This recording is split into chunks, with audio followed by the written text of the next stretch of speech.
Estamos chegando, como dissemos domingo passado, na reta final da nossa série Os Gigantes da Alma.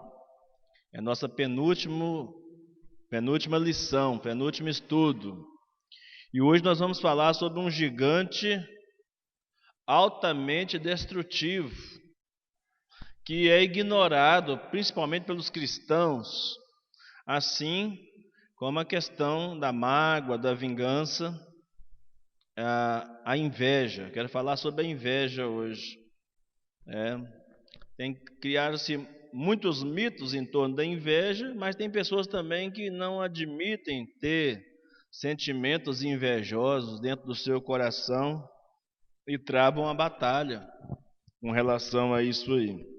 Vamos ver o que a Bíblia tem a nos dizer a respeito da inveja e o que nós devemos fazer para combater esse gigante, porque chamamos ele de altamente destrutivo, porque ele causa um estrago muito grande nos nossos sentimentos, nas nossas emoções, no nosso relacionamento com o próximo, nosso relacionamento com Deus. As pessoas geralmente que desenvolvem sentimento de inveja costumam começar a culpar a Deus pelo tipo de vida, estilo de vida que elas têm, diferente do que outras pessoas têm, e assim por diante. É mais ou menos em cima dessas considerações que queremos trabalhar com os irmãos nessa manhã. Vamos orar ao Senhor. Senhor nosso Deus e nosso Pai, em nome de Jesus, queremos dizer que estamos prontos nesta manhã para ouvir a Tua voz, ouvir a Tua palavra, aprender de Jesus. Ó Pai, a Tua palavra diz que é na verdade que nós encontramos libertação, e Jesus é a verdade, a Tua palavra é a verdade, e é nela que podemos ser santificados para melhor agradarmos o Teu coração, Pai. Livra-nos, ó Deus, de qualquer sentimento perverso, mal, que possa querer dominar o nosso coração, impedir a nossa comunhão uns com os outros, impedir a nossa comunhão contigo, ó Pai. Ensina-nos na Tua palavra nesta manhã, é o desejo do nosso coração, em nome de Jesus. Amém e amém. Gênesis capítulo 4 é o primeiro texto que queremos ver com os irmãos. Gênesis capítulo 4.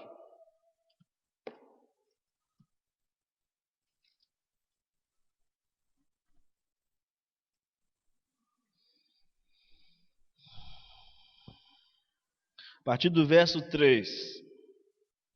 Gênesis capítulo 4, a partir do verso 3. Diz assim a palavra de Deus: Aconteceu que ao fim de um certo tempo, Caim trouxe do fruto da terra uma oferta ao Senhor.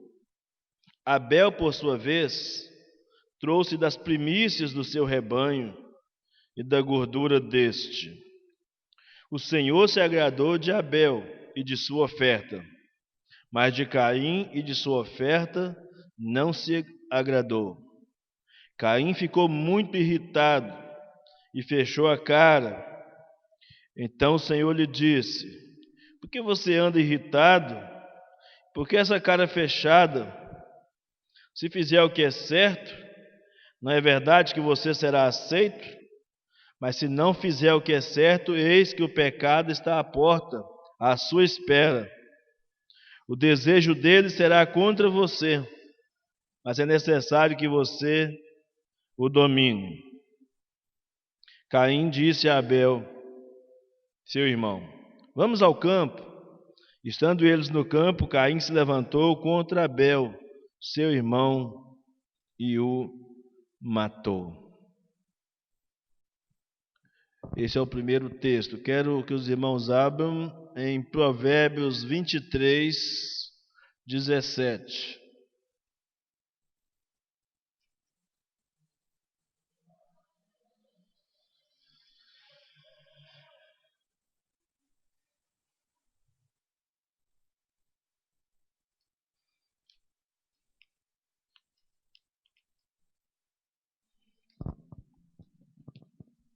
Provérbios 23, 17.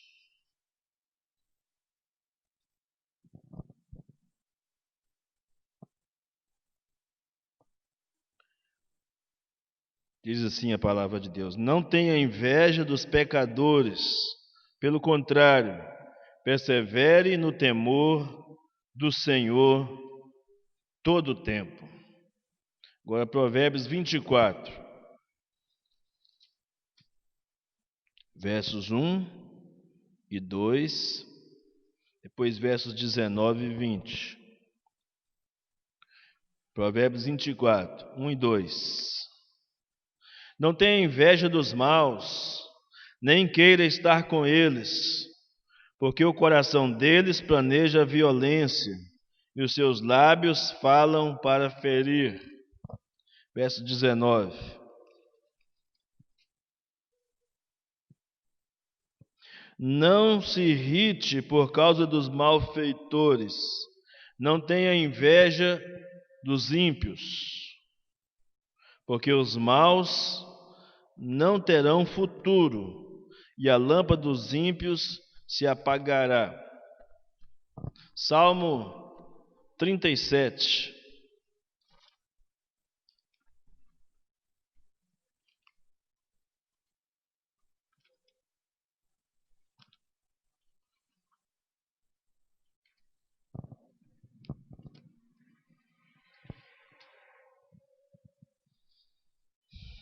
De 1 a 3, de 1 a 5.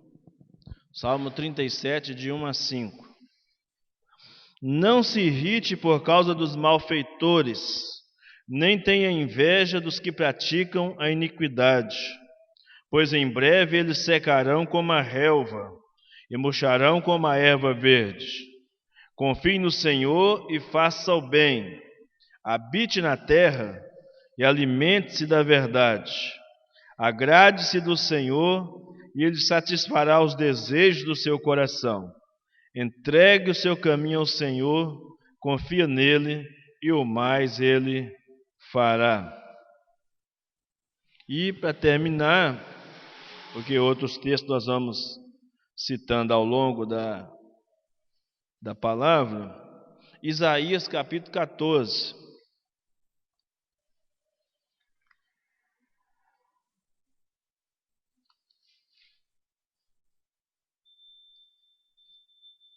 Isaías 14, verso 12.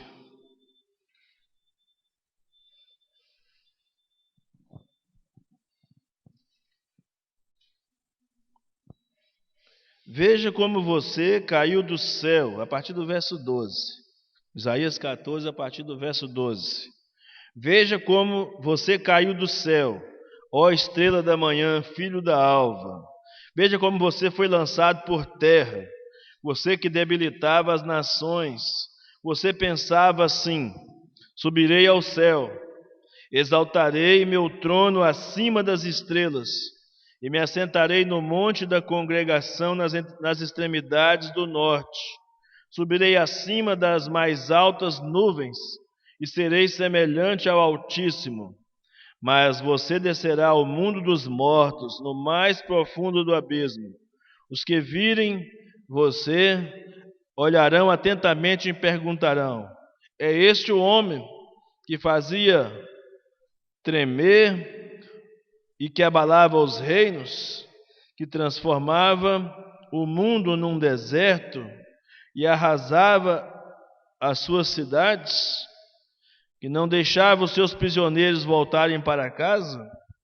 Todos os reis das nações, sim, todos jazem com honra, cada um em seu túmulo, mas você é lançado fora da sua sepultura, como um renovo abominável, coberto de mortos, traspassados à espada, e que descem a cova de pedras, como um cadáver pisoteado.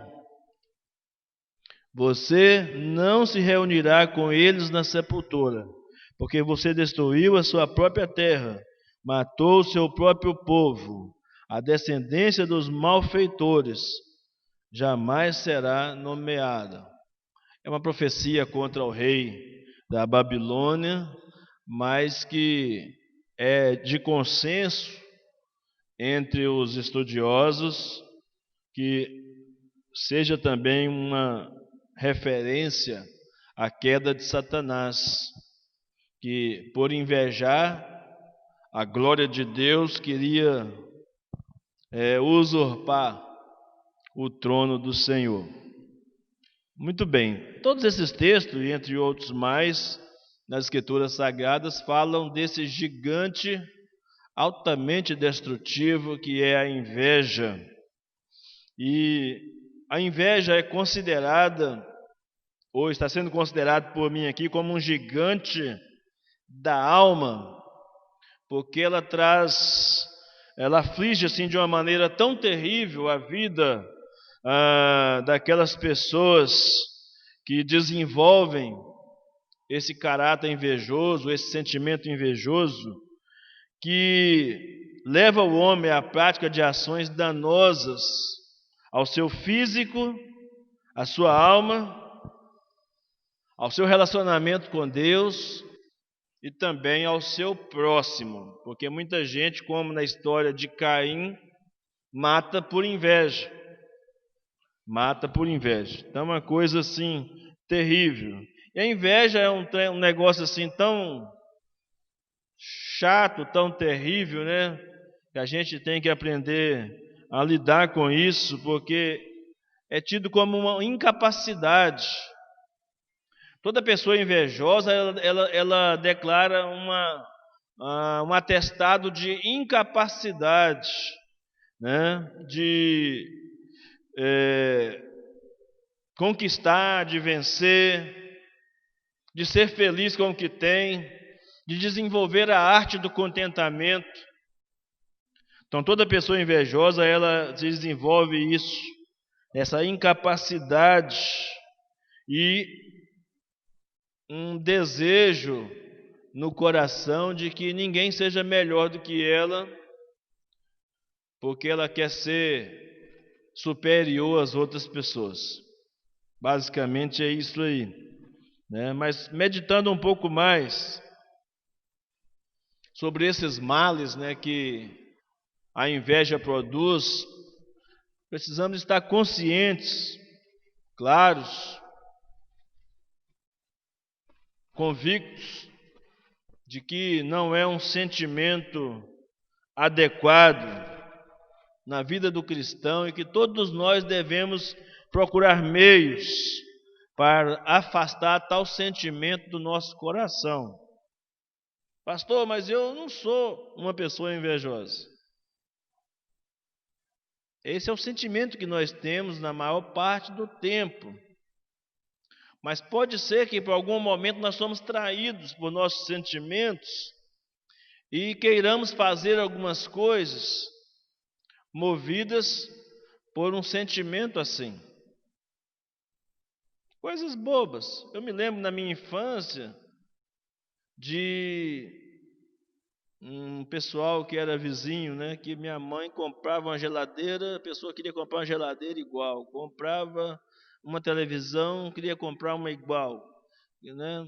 Até aí não há nada de errado, mas é o sentimento que era movido, ou que movia a pessoa a adquirir aquelas coisas iguais.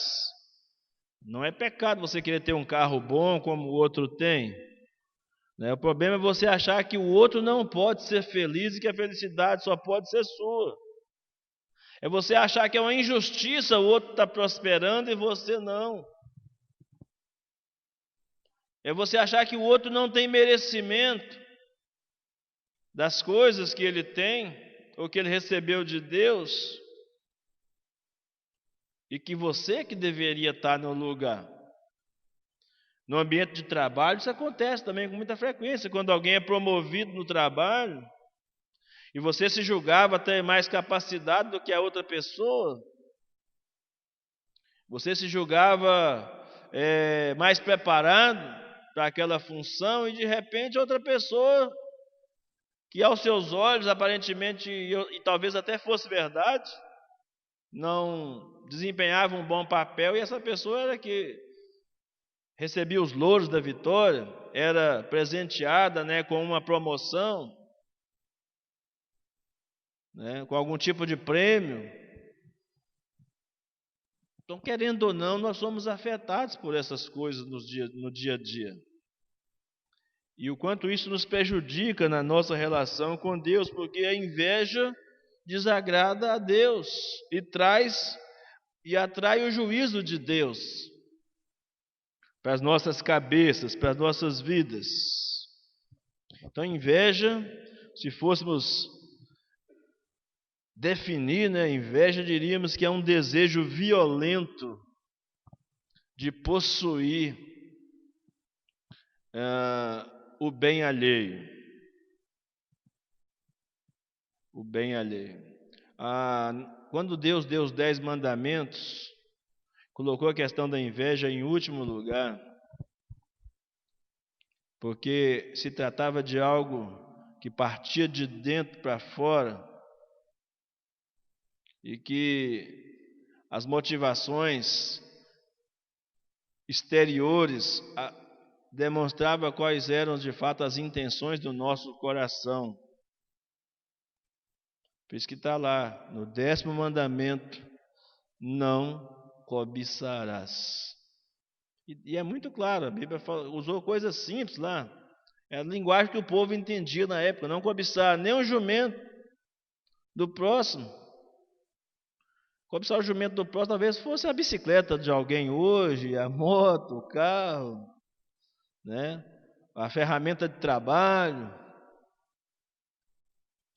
Não cobiçar a mulher do próximo. Eu já havia falado sobre adultério, mas agora falou sobre desejo. Aquela história, de que a grama do vizinho é mais verdinha, que a galinha do vizinho é que bota ovos amarelinhos. É isso aí. Quando a Bíblia trata da questão da cobiça, falar sobre esses mitos,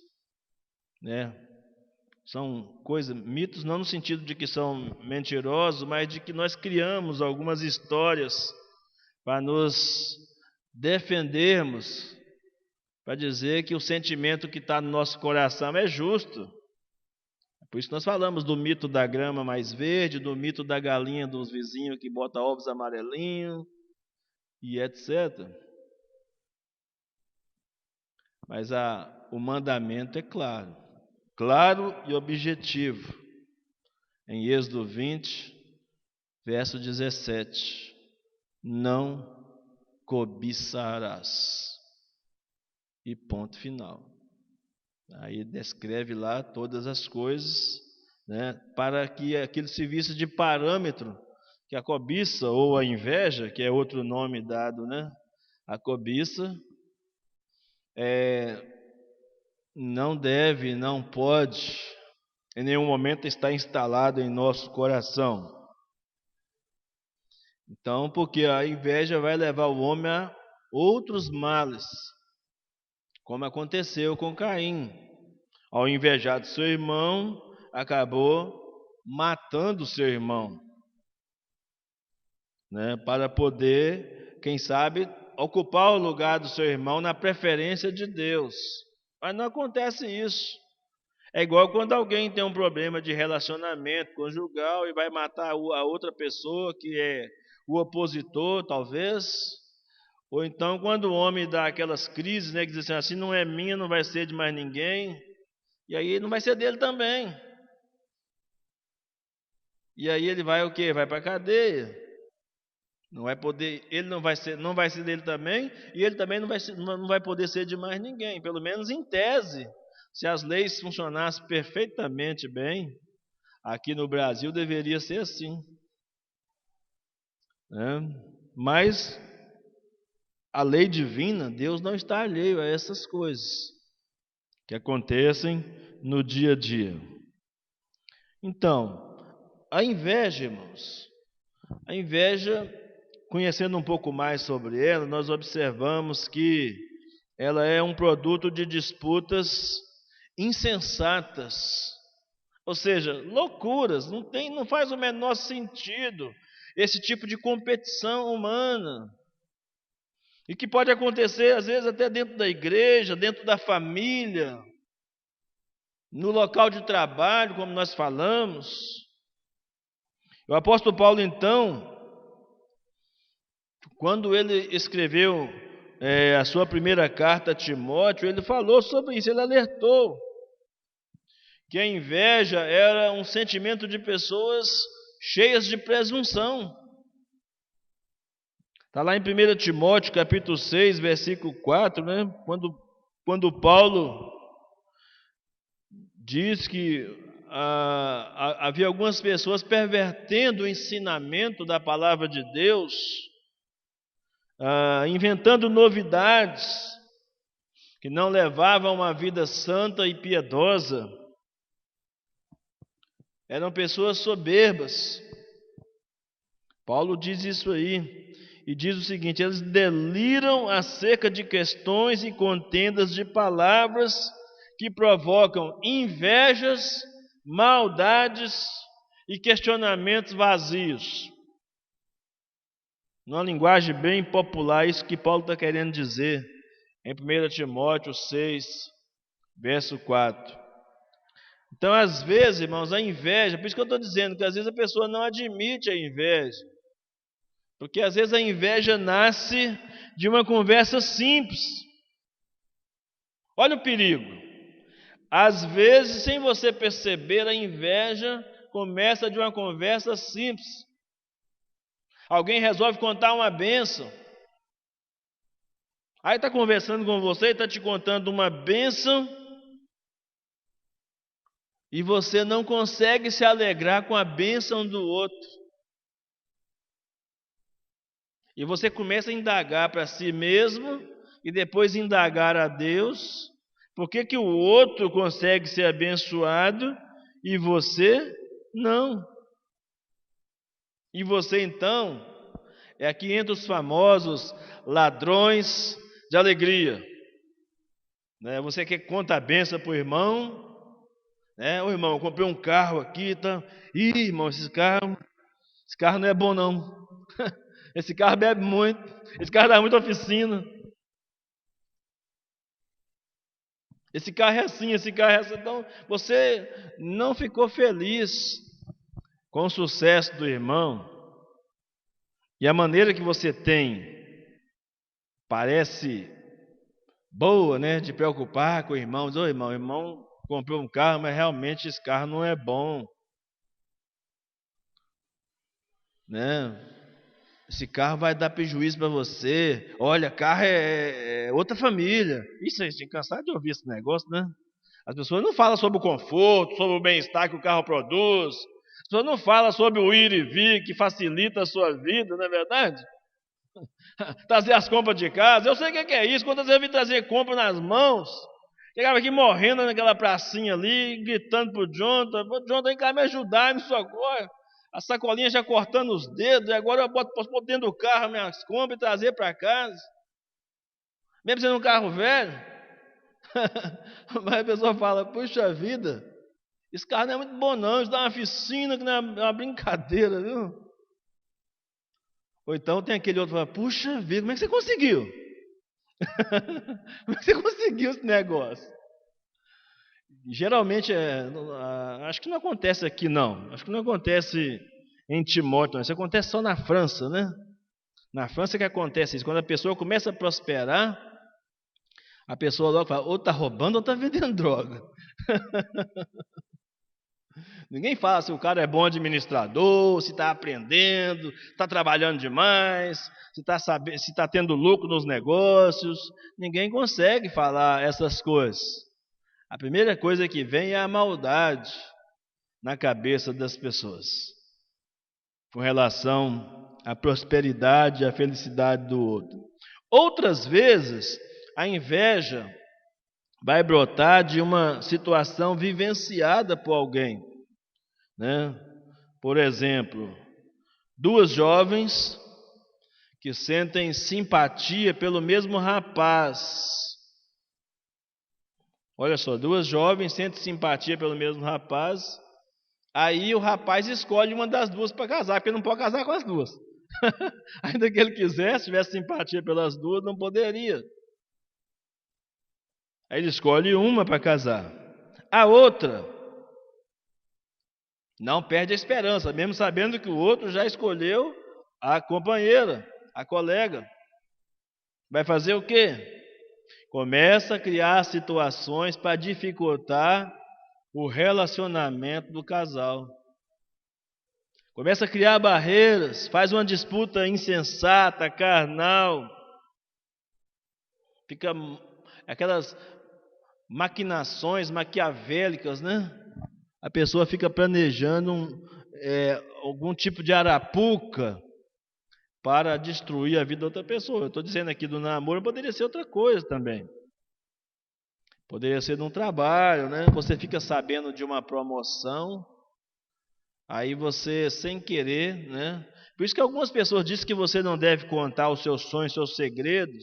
É lógico que isso é um exagero, né? Mas dependendo de quem para você conta mesmo, a pessoa vai fazer coisas para prejudicar você no trabalho, para que você não alcance a promoção, o sucesso.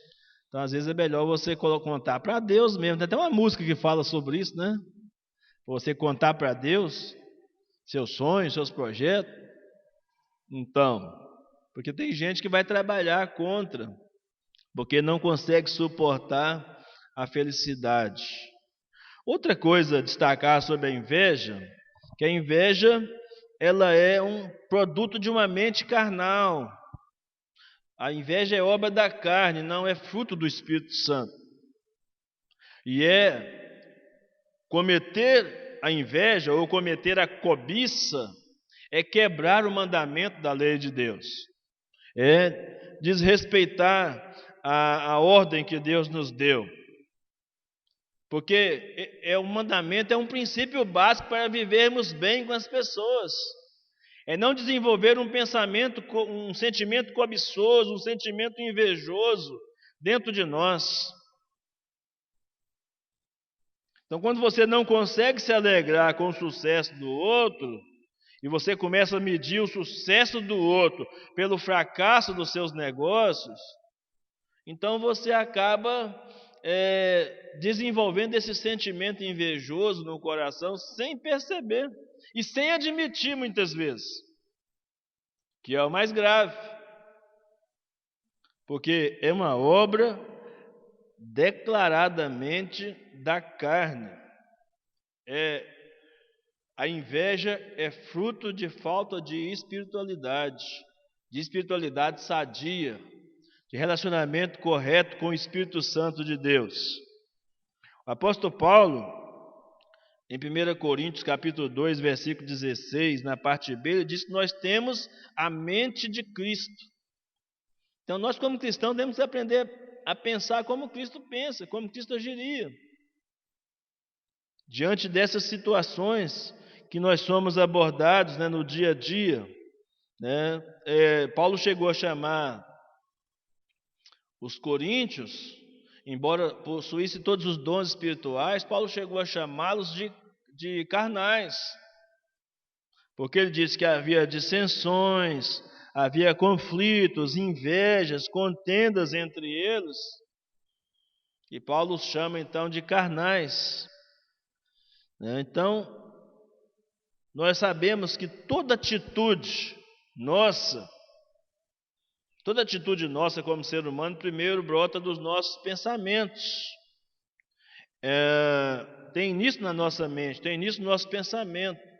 Por isso que tem que tomar cuidado com aquilo que a gente pensa, até a respeito de nós mesmos. Tem um provérbio que eu me esqueci agora a referência, que fala que você é aquilo que você pensa. Né? Você é aquilo que você pensa. É um provérbio de Salomão que diz: você é aquilo que você pensa. Ou então, numa outra tradução diz: como o homem pensa no seu coração, assim ele é. É lógico que o pessoal da teologia positivista, da teologia da prosperidade, utiliza muito disso aí para dizer: não, você pode pensar que você é rico, que você é poderoso, que você é assim, que você é assado, né? e então você vai ser exatamente aquilo que você pensou. É lógico que tem que ser resguardadas as devidas proporções em cada uma dessas situações. Mas, basicamente, a ordem correta dos acontecimentos é isso: pensar, sentir e agir. É por isso que Paulo, quando escrevendo aos Romanos, disse que nós deveríamos, ao invés de nos conformarmos com o mundo, deveríamos transformá-lo com a renovação da nossa mente. Romanos capítulo 12, versículo 2. Ou seja, se você não mudar a sua maneira de pensar, você não mudará a sua maneira de agir.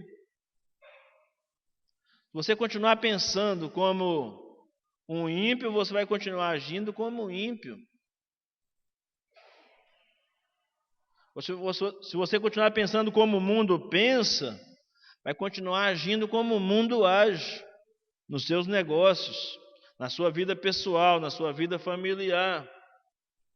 E a orientação bíblica, a ordenação bíblica é que nós não devemos nos conformar com o mundo, mas transformá-lo com a renovação da mente, a maneira de pensar.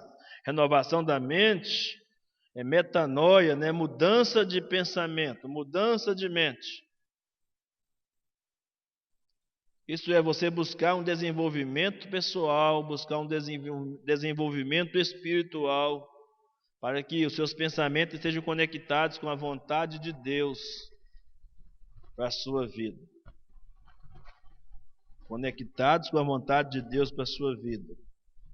Então, Paulo diz que essas contendas, invejas, porfias que existiam em Corinto, eram dos sentimentos mais mesquinhos que poderia existir no coração dos crentes e que criavam facções, partidarismo dentro da igreja, e que era sinal de falta de espiritualidade sadia na vida da igreja. Uma outra coisa que me chama a atenção é que a inveja não só é produto de disputa insensata, a inveja não só é produto de uma mente carnal, mas a inveja também pode ser despertada pelas boas ações do próximo. Como no caso de Caim, por exemplo, né? Caim, ao invés de fazer a coisa certa, e Deus deu a ele a chance de fazer o que é certo, falou com ele, alertou Caim que ele deveria fazer a coisa certa, para ele ser aceito,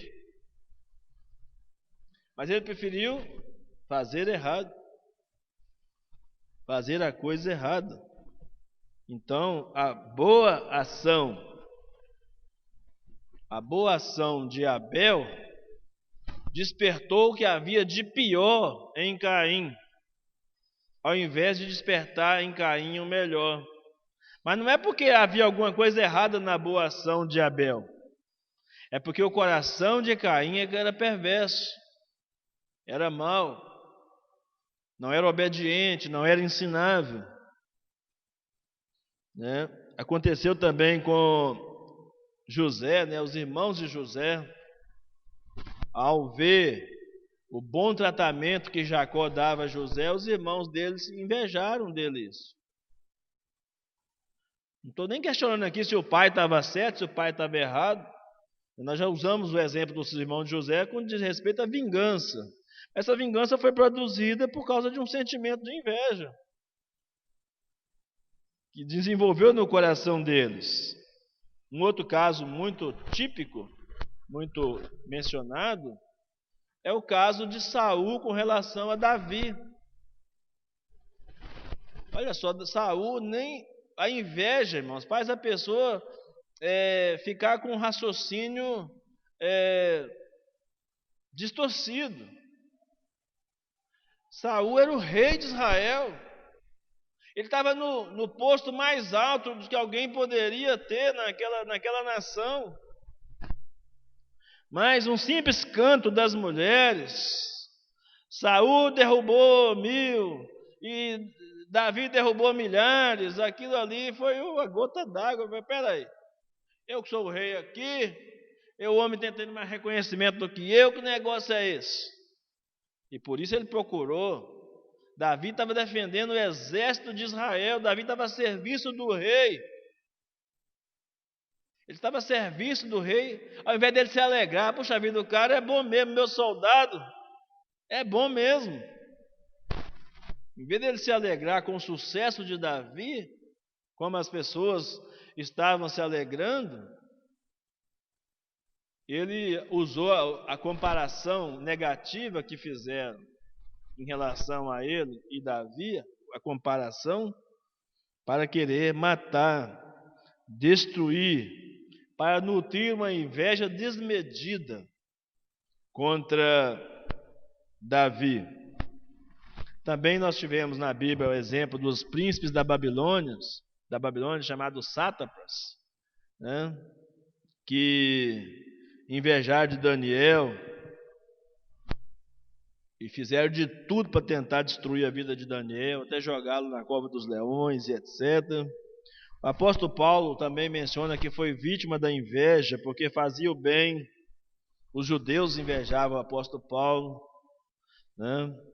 Mas o caso mais trágico, certamente, foi o dos príncipes dos sacerdotes, né?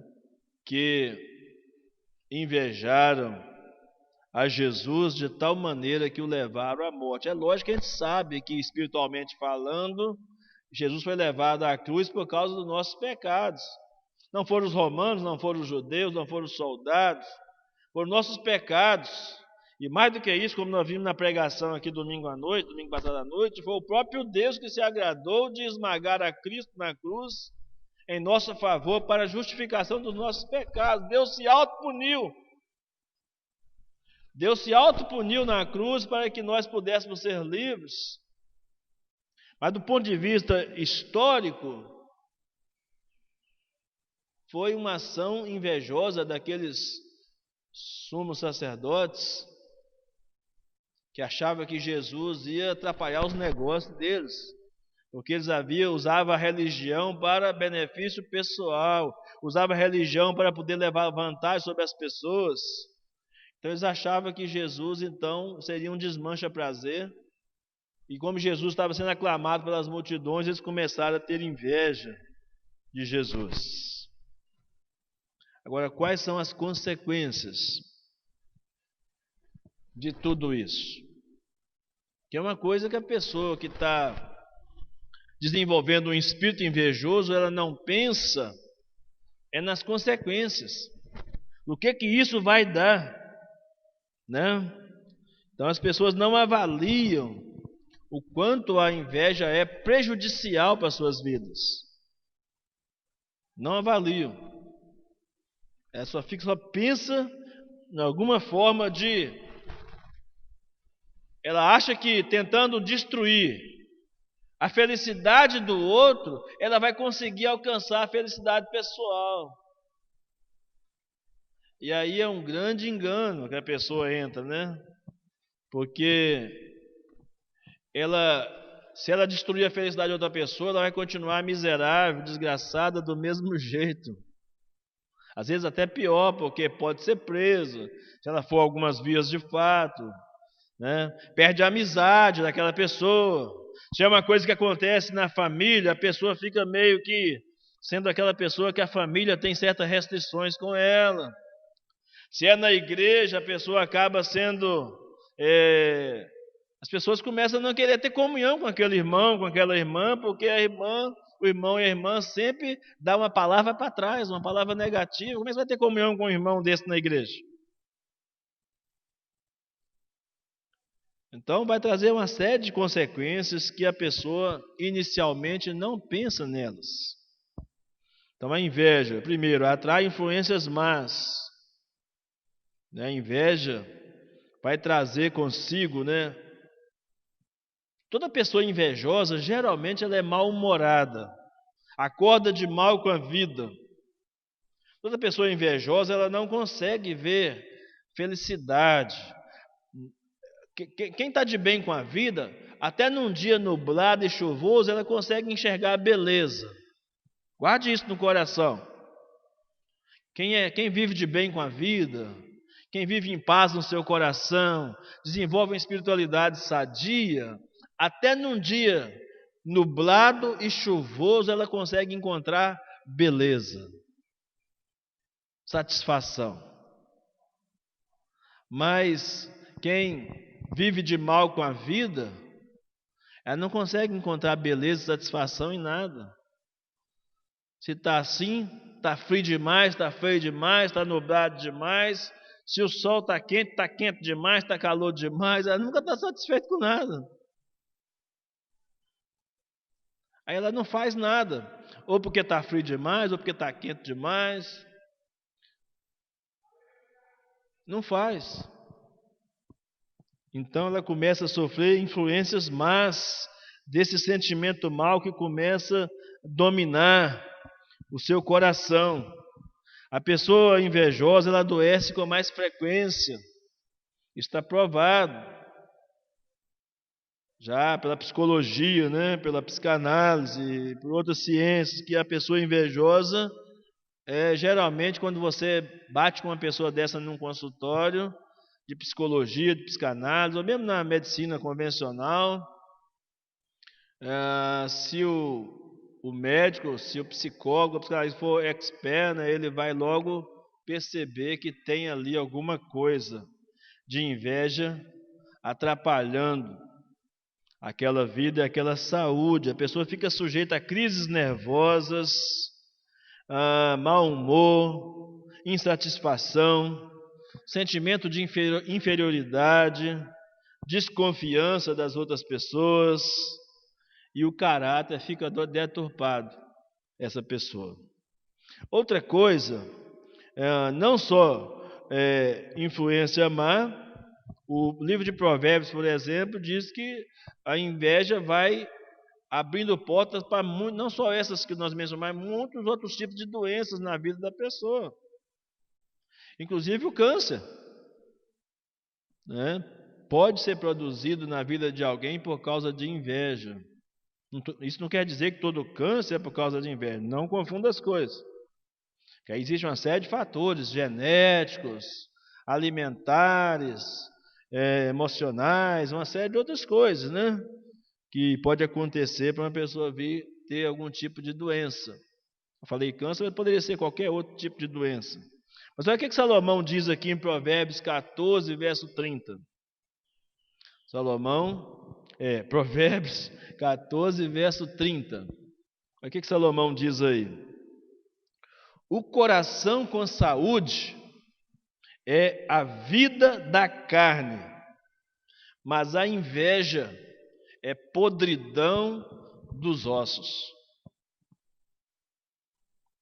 Podridão dos ossos. Né?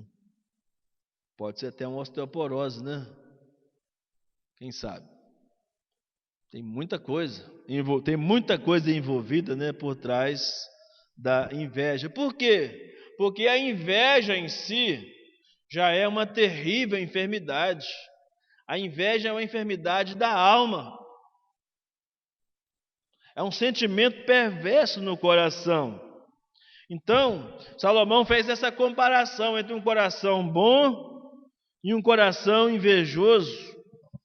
As prosperidades, ou a prosperidade, as bênçãos recebidas, e o mal que é recebido por uma pessoa invejosa. E a palavra irmão, querida irmã, não permita, não se deixe em nenhum momento ser envolvidos pela inveja, porque a inveja adoece o coração, a inveja adoece as nossas relações com Deus, com o nosso próximo, nos leva a uma vida de insensatez, e vamos usar até meios ilícitos para prejudicar as outras pessoas, vítimas da inveja, porque ela é um mal terrível, né? Muita gente envolve no mundo do crime por invejar outras pessoas. A pessoa, ao invés de trabalhar, a pessoa trabalha com esforço, com sacrifício danado para adquirir os bens que tem, e tem alguém invejando as coisas que ela adquire, querendo roubar. e até é capaz de matar a pessoa para tomar os seus bens. É lógico que nós temos alguns fatores sociais terríveis por trás disso, irmãos. Nós temos o problema, por exemplo, da má distribuição de renda, um problema social. A sociologia aponta isso aí como talvez um dos piores problemas que afetam a questão da corrupção, a questão da violência, a má distribuição de renda. Enquanto uns têm de mais, outros têm de menos. Aliás, é muito mais gente de menos do que gente de mais, no sentido de ter mais. Essa que é a verdade. A inveja atrai mentiras. A inveja atrai mentira. Por quê? A pessoa começa a contar história, ou bolar planos estratégicos, mirabolantes, para poder levar vantagem sobre alguma pessoa. É por isso que as pessoas caem no golpe, irmãos. Você vê até hoje, em pleno século XXI, pessoas caem, por exemplo, no golpe do bilhete premiado. E geralmente a pessoa não vai lá na delegacia dar parte lá do golpe que ela caiu do bilhete premiado. Por quê? Porque se ela for lá na delegacia, ela também é autuada como estelionatária. Porque a pessoa que quer comprar um bilhete premiado, ela está achando que está levando vantagem sobre o outro, que é golpista também. Então, por isso que a pessoa até hoje cai nesses negócios de bilhete premiado. O cara liga lá no seu telefone e fala que tem um negócio, uma proposta do outro mundo para te dar, a gente cai nesses golpes. Nós caímos aqui um tempo atrás num golpe assim. O camarada ligou aqui, falou com uma pessoa e a pessoa acreditou, acabou envolvendo um monte de pessoa, um monte de gente no negócio. E era um golpe que nos levou uma certa quantia de dinheiro. Mas não estava pensando nem no benefício, mas o negócio estava tão bem tramado, era uma mentira tão bem contada pelo sujeito, que até quem para para pensar, às vezes cai na situação. Por quê? Por inveja. A pessoa quer invejar a sua prosperidade, quer invejar os seus bens, o que você está fazendo.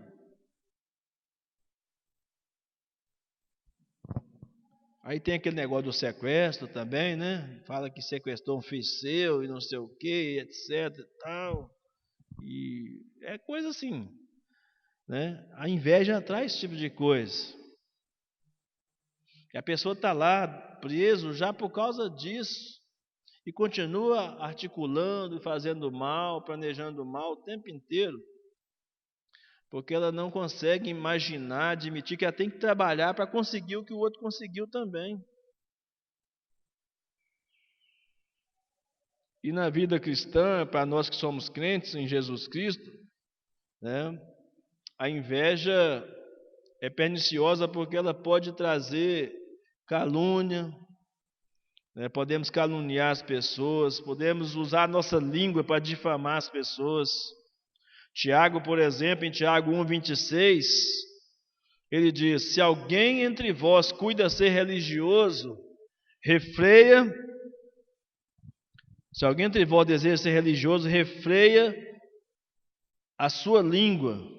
Aliás, e não refreia a sua língua, antes engana o seu coração. E a religião desse é vã. Os filhos de Labão, por exemplo, lá em Gênesis capítulo 31, de 1 a 7, falaram mentiras a respeito de Jacó, porque Jacó prosperava. Coré e Datã também mentiram contra Moisés e Arão e foram castigados por Deus por causa disso. Coré, Datã e Abirão, foram tragados, pela terra, A terra abriu, os tragou, porque eles levantaram, mentiram e a levantaram contra a autoridade de Moisés e de Arão. E a inveja mata e destrói. Seria um fechamento trágico de tudo isso aí. A questão da matança, nós já citamos, por exemplo, o caso de Caim, né? Mas no que diz respeito à destruição, olha aqui um episódio em Gênesis 26, de 12 a 14. Gênesis 26, de 12 a 14. Diz assim, que Isaac foi vítima de inveja, né, daqueles homens, naquela terra lá. E semeou Isaac naquela mesma terra, e colheu naquele mesmo ano 100 medidas, porque o Senhor os abençoava. E engrandeceu-se o varão, e ia se engrandecendo, até que se tornou muito grande, e tinha possessão de ovelhas e possessão de vacas, muita gente de serviço, de maneira que os filisteus o invejavam. Os filisteus reagiram de maneira terrível contra Isaac. Queriam roubar, né, procuraram roubar o seu gado, matar os servos de Isaac, destruir as plantações e impedir que ele continuasse a prosperar.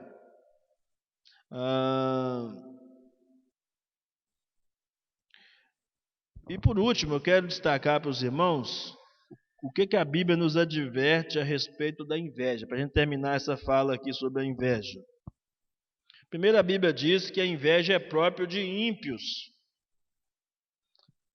Romanos 1, 28 e 29, fala que a inveja é própria de ímpios. Então, é pecaminosa, não convém aos santos.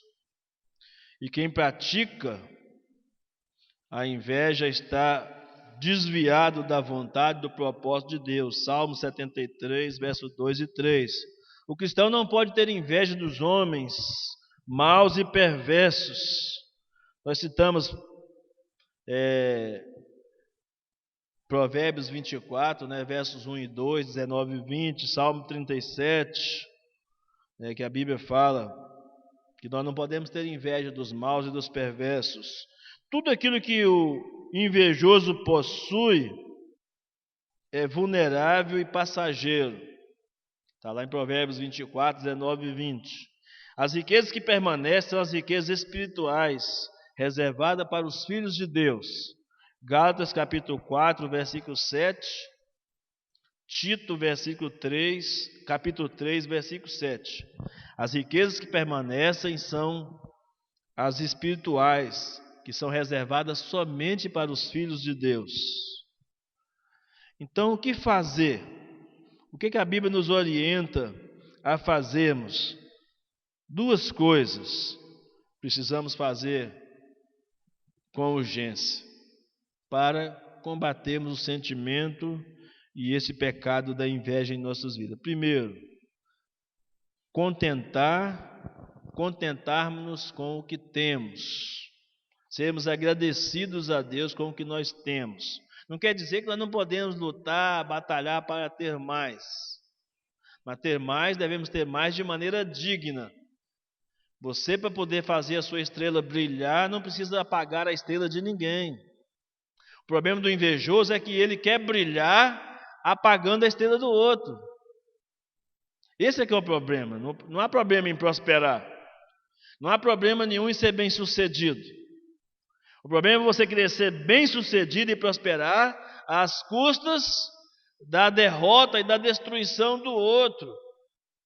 É aquele negócio de alguém que quer se dar bem na vida, precisa pisar nas pessoas para poder subir os degraus do seu sucesso. Não é por aí. Devemos agir como o apóstolo Paulo diz em Filipenses capítulo 4, aprender a estar contente em toda e qualquer situação. Quando ele diz lá em Filipenses 4,13, tudo posso naquele que me fortalece, ele está dizendo dentro de um contexto que ele aprendeu a estar contente com escassez e com abundância. Está contente em toda e qualquer situação. Como eu disse outro dia, não foi Poliana que inventou o jogo do contente. Não é a Poliana do Ricardo, não, gente. É a Poliana lá da novela, do livro, né? Não foi Poliana que inventou o jogo, foi a palavra de Deus, foi Deus que criou isso. O apóstolo Paulo trabalhou isso aí. O Salomão falou muitas vezes sobre isso, sobre se contentar em toda e qualquer circunstância, em toda e qualquer situação. E essa parte de Paulo em Filipenses 4, ela é emblemática para nós. Porque as pessoas retiram o verso 13 do contexto, então se bate no peito e diz: eu posso tudo. Mas aí quando está passando dificuldade, ele não pode passar dificuldade, porque ele pode tudo, mas é tudo que for positivo. Não é verdade? Não sabe administrar a vida quando as vacas estão magras. Porque há tempos de vacas magras e há tempos de vacas gordas. E quando as vacas estão gordas, nós temos que nos preparar para que quando vier o tempo de vacas magras, a gente saiba viver melhor, administrar. José é o grande exemplo que nós temos. Naqueles 7 anos de abundância, que ele se preparou para 7 anos de escassez.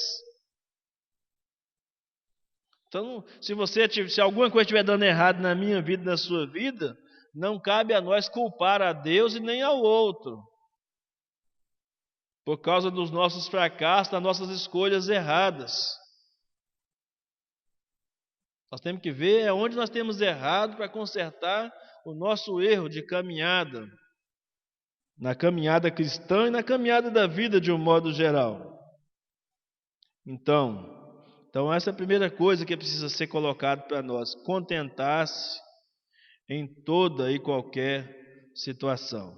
E a segunda coisa é não ser uma pessoa incoerente com os ensinamentos de Jesus, né? Porque todo sentimento de inveja é incoerente com os ensinos de Jesus, porque a inveja, o invejoso, não ama o próximo.